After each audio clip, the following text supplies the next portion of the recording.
Gypsy आती है, 3 बंदे हमारे सामने आते हैं, एक डंडा लेके, ग्रीन कलर का प्लास्टिक का डंडा मोटा सा लेके वो आता है और ये अमन जी को तुरंत डंडे से चौंकने लगता है। जैसे डंडे से चौंकने लगता है, हमारे माननीय विधानसभा अध्यक्ष त्रिलोकपुरी मनोज गौतम जी उसको रोकते हैं और कहते हैं भाई आप ऐसा नहीं कर सकते हैं। जैसे ही बोलते हैं वो उनसे बोलता है कि तू बहुत ज़्यादा वकील बन रहा है, इनका कॉलर पकड़ता है, खींचता है। मैं भी तुरंत बोलता हूँ साहब ये गलत कर रहे हैं, आप अनर्थ हो जाएगा यदि आप ऐसा करना रोकेंगे नहीं तो। वो तुरंत क्या करता है, मूछ में था सांवले कलर का और एक तो नाम भी 2-3 हमने दे दिए हैं, और तुरंत क्या करता है वो डंडे से मारना शुरू कर देता है। डंडे से जब वो मार रहा था, उसके डंडे जो 2-3 डंडे हमें लगे सर में, जब वो मार रहा था सर में मैंने डंडे पकड़ लिए। इन साथी के सर में चोट आई, बड़ी गहरी चोट आई, इन्होंने डंडा पकड़ा, दोनों ने डंडे खींच लिए थे। अगर चाहते तो हम संविधान को अगर हाथ में लेते तो उन्हें डंडे से मार सकते थे, क्योंकि हम 10-12 की संख्या में थे, वो 4-5 की संख्या में।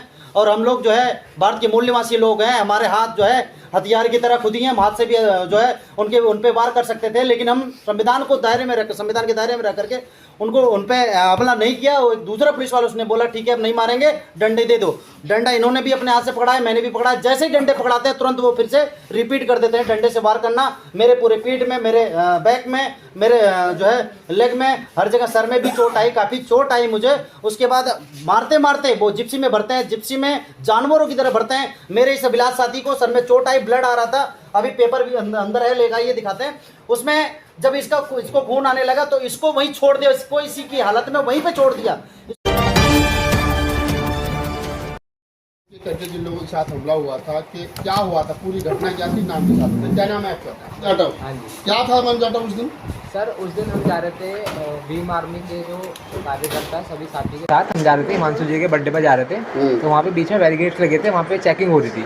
तो चेकिंग के दौरान मुझे रुका गया, मेरे पास हेलमेट नहीं था, मेरे पास हेलमेट नहीं था, तो सब में देखते हो मेरे पास हेलमेट नहीं था, तो उन्होंने मेरे से गाड़ी के कागज़ वगैरह मांगे। तो डिजी लॉकर में मैंने उन्हें कागज़ दिखाए, तो उन्होंने पुलिस वालों ने कागज़ को डिजी लॉकर में देखने से मना कर दिया और कहा कि हम ओरिजिनल देखेंगे, हमें डिजी लॉकर से नहीं देखने। और कहीं ना कहीं इन्होंने जो इनका वे ऑफ टॉकिंग था बहुत ही गलत था, तू तड़ा कर बात कर रहे थे और गाली गलौज भी इन्होंने स्टार्टिंग में कर दी थी। तो जो सभी साथी जो आगे गाड़ी में चल रहे थे वो आए मेरे पास, मतलब मामले को सुलटाने के लिए कि सर रहने दीजिए, आप चालान काट दीजिए, अगर गाड़ी के कागज़ सब कुछ पूरे हैं, हेलमेट नहीं, आप चालान काट दीजिए, गाड़ी सीज कर दीजिए। तो उन्होंने ऐसा नहीं करा और वो हमें बोलने लगे कि सुप्रीम कोर्ट की नई गाइडलाइन है कि आपको फिजिकल दिखाना ज़रूरी है, ये बुला। तो उन्होंने बहुत सारी चीज़ें ऐसी बोली, तो फिर मैंने वीडियो रिकॉर्डिंग करना स्टार्ट कर दी कि अगर सुप्रीम कोर्ट की गाइडलाइन है तो आप वीडियो में बोल दीजिए ये चीज़ें। तो उस वीडियो में जब मैं बनाना स्टार्ट करा तो उनको मतलब थोड़ा लगा, वो अग्रेसिव हो गए। उन्होंने सारे टीम मेंबर के साथ हमारे साथ बदतमीजी करी इन वीडियो में, और अपने और भी साथी उन्होंने बुलाया फ़ोन करके, 3-4 साथी और आए उन्होंने। तो हमने नीचे बैठ गए थे, हमें जाने नहीं दिया जा रहा था, हमने रिक्वेस्ट करी सर हमें जाने दीजिए, हम वीडियो भी डिलीट कर देंगे। हम वहीं बैठ गए कि हम नहीं जाने दे रहे, ठीक है हम यहीं बैठ जाएंगे। तो उन्होंने काफ़ी सारे पुलिस वाले बुलाए, 3-4 आए थे जिप्सी में। उन लोगों ने आते के साथ ही अपने डंडे से सीधे मेरे फ़ोन पर मारा कि वीडियो बंद कर। तो मैंने ये भी कहा कि मेरा राइट है वीडियो बनाने का। उन्होंने वीडियो के अंदर ही मुझे गालियाँ वगैरह दी, सभी साथियों को कॉलर पकड़ के लिया, वरिष्ठ साथी हैं हमारे, उनका भी कॉलर पकड़ा उन्होंने, मतलब बहुत ही बदतमीजी करने लग गए, जाति सूचक शब्द ही कहे उन्होंने। और टीम बुला कर हमें जिप्सी में बिठाया, वहाँ पे मतलब जिप्सी में बिठा के फिर हमें थाने लेके गए। थाने में उन्होंने जिप्सी से निकाल के हमें नीचे लात घूंसों से मारा है, और आपने देखे होंगे निशान, हमारी बॉडी पे निशान भी है। उसके बाद उल्टा हमारे ऊपर ही उन्होंने मुकदमा लगाने की बात कही कि आपको हम मुकदमा लगाएंगे आपके ऊपर ऑन द स्पॉट। वो हम सभी लोगों से साइन करा रहे थे ब्लैंक पेपर पे कि आपने सरकारी काम में बाधा डाली, और पता नहीं कौन से मुकदमे हमें गिना रहे थे कि आपके ऊपर मुकदमा लगेगा। तो ये सब वहाँ पे पूरा वाक्य हुआ। बस उसी के बाद हमें सारे जो वरिष्ठ साथी हैं, अध्यक्ष जी सारे, तो वो थाने में आए। उन लोगों ने फिर आके मामला सुलटाया, हम लोगों को वहाँ से निकलवाया। उसके बाद फिर हम अपने घर आ गए थे। अजय कुमार गौतम। अजय कुमार, जो घटना उस दिन की हुई है, बताया जा रहा है पुलिस वालों ने दारू वगैरह भी पी रखी थी? बिल्कुल सर, बिल्कुल। जब हम वहाँ पे पहुँचे हैं, हमारे अमन साथी हैं जिन बाइक से थे और इनके पास हेलमेट नहीं था, और पिकेटिंग पे वो लोग खड़े थे, 2 पुलिस वाले। जब ये पहुंचते हैं तुरंत वो बाइक को हाथ देते हैं। पीछे से हमारी 2 गाड़ियां थी, हम आते हैं और हम लोग भी आगे अपनी गाड़ी रोक के बस इसलिए आते हैं कि देखते क्या कुछ मामला है। हमारी गाड़ी में सभी लोग बैठे होते हैं, कम से कम 10-12 लोग, लेकिन हम मनोज गौतम जी और हमारे राम अभिलाष जी और 1-2 साथी और हम आते हैं बात करने के लिए। जब तक ये डॉक्यूमेंट दिखा चुके होते हैं डिजी लॉकर पे ले करके वो बहस कर रहा था कि ये सुप्रीम कोर्ट की गाइडलाइन है, डिजी लॉकर मान्य नहीं है। तो इन्होंने कहा कि एक बार आप मेरे कैमरे में बोल दीजिए डिजी लॉकर वैलिड नहीं है। तो उसने बोला ठीक है अगर मैं डिजिलॉकर लूँगा। जब इन्होंने फ़ोन स्टार्ट कर दिया वीडियो बनाना तो उन्होंने कहा चलो मैं मान लूँगा लेकिन एक ओरिजिनल डॉक्यूमेंट दिखाओ।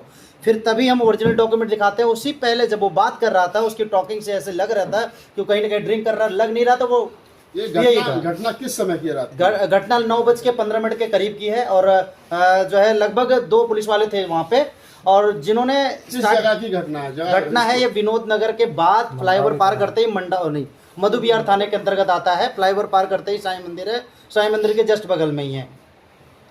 वहाँ पे पहुँचते ही वो तुरंत इनसे मिसबिहेव करने लगा और मैं पहुँचा। मैंने कहा ये हमारा आरटीआई एक्टिविस्ट है अमन कुमार और भीम आर्मी का एक सिपाही है। जैसे ही भीम आर्मी का नाम सुना उन्होंने तिलमिला गए। वो तिलमिला गए, कहीं ना कहीं वो दूसरी मेंटलिटी के लोग थे, मनवादी विचारधारा के लोग थे और कहीं ना कहीं वो भीम आर्मी से और बहुजन समाज से 85% लोगों से कहीं ना कहीं जलनशील भावना से वो हमें देखने लगे। फिर उन्होंने उसी बीच ये पूछा कि आप कहाँ से हैं, तो अमन जी जैसे बताया कल्याणपुरी। उन्होंने तुरंत कहा वहाँ तो चोरो चमारों का एरिया है, वो चोरी की गाड़ी तो नहीं है तेरी। उसने पूछा चोरी की गाड़ी तो नहीं है, हमने पेपर सारे दिखाए फिर भी वो एक्सेप्ट नहीं किया और अंततः जब वीडियो बनाने लगे तो वो बोला वीडियो बंद कर दो, वीडियो डिलीट कर दो। यदि आप वीडियो डिलीट करो तो हम जाने देंगे। हम उस पर भी स्वीकार कर लिए, चलो ठीक है वीडियो डिलीट करते हैं। जैसे अमन साथी वीडियो डिलीट करने जाते हैं और उन्हें लगता है कि वीडियो डिलीट हो चुकी है, तब तक दूसरा वाला कहता है कि जाने नहीं देंगे तुम लोगों को। हमने कहा अब क्या गलती कर दी हमने, तो कह रहे कि भाई नहीं जाने देंगे, बस इतने में वो 2-3 साथियों को अपने बुलाता है। 2-3 क्या जिप्सी आती है, 3 बंदे हमारे सामने आते हैं। एक डंडा लेके, ग्रीन कलर का प्लास्टिक का डंडा मोटा सा लेके वो आता है और ये अमन जी को तुरंत डंडे से चौंकने लगता है। जैसे डंडे से चौंकने लगता है, हमारे माननीय विधानसभा अध्यक्ष त्रिलोकपुरी मनोज गौतम जी उसको रोकते हैं और कहते हैं भाई आप ऐसा नहीं कर सकते हैं। जैसे ही बोलते हैं वो उनसे बोलता है कि तू बहुत ज़्यादा वकील बन रहा है। इनका कॉलर पकड़ता है, खींचता है। मैं भी तुरंत बोलता हूँ साहब ये गलत कर रहे हैं, आप अनर्थ हो जाएगा यदि आप ऐसा करना रोकेंगे नहीं तो। वो तुरंत क्या करता है, मूछ में था सांवले कलर का और एक तो नाम भी 2-3 हमने दे दिए हैं, और तुरंत क्या करता है वो डंडे से मारना शुरू कर देता है। डंडे से जब वो मार रहा था, उसके डंडे जो 2-3 डंडे हमें लगे सर में, जब वो मार रहा था सर में मैंने डंडे पकड़ लिए। इन साथी के सर में चोट आई, बड़ी गहरी चोट आई। इन्होंने डंडा पकड़ा, दोनों ने डंडे खींच लिए थे। अगर चाहते तो हम संविधान को अगर हाथ में लेते तो उन्हें डंडे से मार सकते थे, क्योंकि हम 10-12 की संख्या में थे, वो 4-5 की संख्या में। और हम लोग जो है भारत के मूल निवासी लोग हैं, हमारे हाथ जो है हथियार की तरह खुद ही हैं, हम हाथ से भी जो है उन पे वार कर सकते थे, लेकिन हम संविधान के दायरे में रह करके उन पे हमला नहीं किया। वो एक दूसरा पुलिस वाला उसने बोला ठीक है अब नहीं मारेंगे, डंडे दे दो। डंडा इन्होंने भी अपने हाथ से पकड़ा है, मैंने भी पकड़ा। जैसे ही डंडे पकड़ाते हैं तुरंत वो फिर से रिपीट कर देते हैं डंडे से वार करना। मेरे पूरे पीठ में, मेरे बैक में, मेरे जो है लेग में, हर जगह सर में भी चोट आई, काफ़ी चोट आई मुझे। उसके बाद मारते मारते वो जिप्सी में भरते हैं, जिप्सी में जानवरों की तरह भरते हैं। मेरे इस अभिलाष साथी को सर में चोट आई, ब्लड आ रहा था। अभी पेपर भी अंदर है, लेगा ये दिखाते हैं। उसमें जब इसको खून आने लगा तो इसको वहीं छोड़ दिया, इसको इसी की हालत में वहीं पे छोड़ दिया। इसको ना तो हॉस्पिटल भेजा, ना तो कहीं भेजा, ना इलाज के लिए, ना अपने साथ ले गए। हम तीनों को, अमन जी को, मनोज गौतम जी को, मैं अजय गौतम, हम तीनों को लात घूसे से मारते हुए जिप्सी में भरा। अब जिप्सी में भरने के बाद बंद करके एक पीछे बैठता है और एक आगे बैठता है, एक ड्राइव कर रहा था। तीनों ने पेट में मारते हुए, मुंह पे मारते हुए, सर पे मारते हुए, माँ बहन की गालियां देते हुए, खानदान की गालियां देते हुए, जातिवादी बात करते हुए, चमार भंगी पासी कहते हुए, उसके बाद हमें बिल्कुल मारते हुए ले गए। उसके बाद थाने में ले जाने के बाद अंदर उनकी इतनी हिम्मत थी, इसका मतलब कहीं ना कहीं एसएचओ साहब इसमें इन्वॉल्व थे। वहां पे कैमरा लगा हुआ था, कैमरे के सामने हमें उतारते हैं। उतारने के बाद जो है हमारे साथी अमन को लात घूसे से मारने लगते हैं। फिर जाके हम कहते हैं सर वहां पे आप मार लीजिए, यहाँ पे मत मारिए। और तुरंत वो क्या करते हैं, हमें फिर से मारना शुरू कर देते हैं और तो एक दूसरे कमरे में हमें ले जाते हैं, जहाँ पे चुरा के रख देते हैं और ये हमारा फ़ोन छीन लेते हैं। फ़ोन छीनने के बाद और पासवर्ड मांगते हैं, धमकी देते हैं, मुकदमा लगाने की धमकी देते हैं, बाद पेपर पे साइन कराने की भी प्रयास करते हैं। हम लोग साइन नहीं करते हैं, फिर हमसे फ़ोन का पासवर्ड लेते हैं और फ़ोन से जितने भी डाटा थे सारे डाटा डिलीट कर देते हैं। और उसके बाद भी वो कहते हैं कि मुकदमे तुम पे लगेंगे।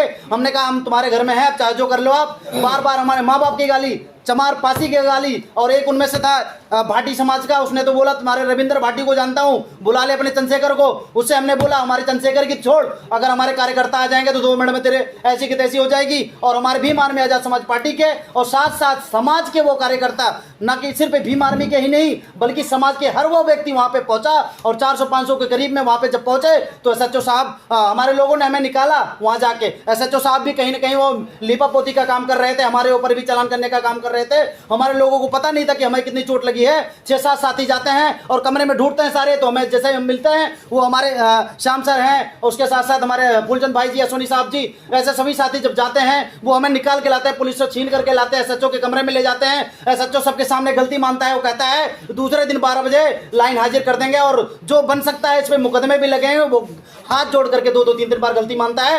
मेरे बहुजन समाज के सभी साथियों ने उसकी बात मान ली और वहां से हम हट गए। और दूसरे दिन जब 12 बजे हम वहां पे पहुंचते हैं, अब कहते हैं क्या कार्रवाई हुई है, तो वो कहता है ये हमारे हाथ में नहीं आता। जब उसके हाथ में नहीं आ रहा था तो 12 बजे वो झूठ बोलने का काम क्यों किया? 12 बजे उसने 12 बजे की आश्वासन क्यों दिया? जब वहां पहुंचे उसने कहा कि ये मामला हमने डीसीपी ऑफिस में पहुंचा दिया है। डीसीपी ऑफिस हम लोग वहां से जाते हैं, वो कहते हैं आप डीसीपी ऑफिस जाइए। हम लोग फिर एप्लीकेशन लेकर के डीसीपी ऑफिस जाते हैं, वहां पता चलता है कि डीसीपी मैडम तो विदेश गई हैं 17 तारीख तक के लिए, डीसीपी 2 डीसीपी 3 नहीं रहते। हम लोग वहां पे रेडर रूम में देते हैं और लगभग 4-5 दिन पूरा मामला बीत गया, अभी तक कोई कार्रवाई नहीं हुई। तब हमारे बड़े भाई भीमाशु वाल्मीकि जी, आदरणीय बड़े भाई चंद्रशेखर आजाद जी के आदेश पर जो एलजी हाउस का घेराव रखा गया और आज हम लोग सभी लोग भारी से भारी संख्या में पूरे बहुजन समाज के लोग, SC ST OBC माइनॉरिटी के लोग और वंचित लोग, शोषित लोग यहाँ पे हमारे साथ खड़े हुए। फिर जाके कहीं ना कहीं प्रशासन यहाँ पे खुद मधुबिहार थाने के SHO और उसके बाद 3-4 SAP यहाँ पे आए, उन्होंने अपनी बात रखी। फिर भी उन्होंने 10 दिन का समय मांगा है। अगर 10 दिन तक वो कोई कार्रवाई नहीं हुई, हमारे प्रदेश अध्यक्ष, ये तो प्रदेश लेवल का कार्यक्रम था, फिर नेशनल लेवल का कार्यक्रम होगा। जैसे साहब ने बताया, अमित साहब के घर का घेराव किया जाएगा। अमित शाह के घर का घेराव किया जाएगा। आपको चोट लगी है? राम अभिलाख नाम है मेरा। राम अभिलाख। अभिलाख। तो आपको चोट आई है, आपने MLC वगैरह कराई है कुछ? हाँ जी सर, MLC सब कुछ करा रखे हैं हम। हाँ, तो क्या कहना चाहोगे जो आपके साथ इस प्रकार सर का घटना? हमारे समाज के साथ हमें यही न्याय चाहिए। तो आप रहते कहाँ हो? सर हम तिलोकपुरी रहते हैं। आप भी घटना के दिन साथ में थे। क्या नाम है आपका? मेरा नाम मनोज गौतम है। हाँ, आज तिलोकपुर विधानसभा का विधानसभा अध्यक्ष हूँ। थोड़ा सा लाउडली बोलिए। हम लोग उस दिन 26 तारीख की शाम जब हम लोग भाई हिमांशु वाल्मीकि जी के बर्थडे में शामिल होने जा रहे थे, उस समय घटना है। और जो यह घटना पूरी हुई है, क्योंकि हम लोग सदैव प्रशासन के साथ काम करते रहे हैं, कई घटनाओं में हम लोग गए हैं थाने में, इस तरह का व्यवहार आज तक नहीं हुआ है जो उस दिन घटना घटी है। क्योंकि उन लोग मानसिक, जो कहते हैं ना, मनुवादी विचारधारा के लोग थे, मानसिक गुलाम थे। जैसे उन्हें पता लगा ये भीम आर्मी के लोग हैं, ये छोटी जात के लोग हैं, उन्होंने प्रताड़ित करने का काम करा। प्रताड़ित करने का काम किया। तो आप तमाम वो लोग हैं जिनके साथ में घटना घटी। पुलिस प्रशासन ने 10 दिन का समय मांगा। 10 दिन के बाद में जो है वो कुछ कार्रवाई होगी नहीं होगी वो भविष्य से गर्म है।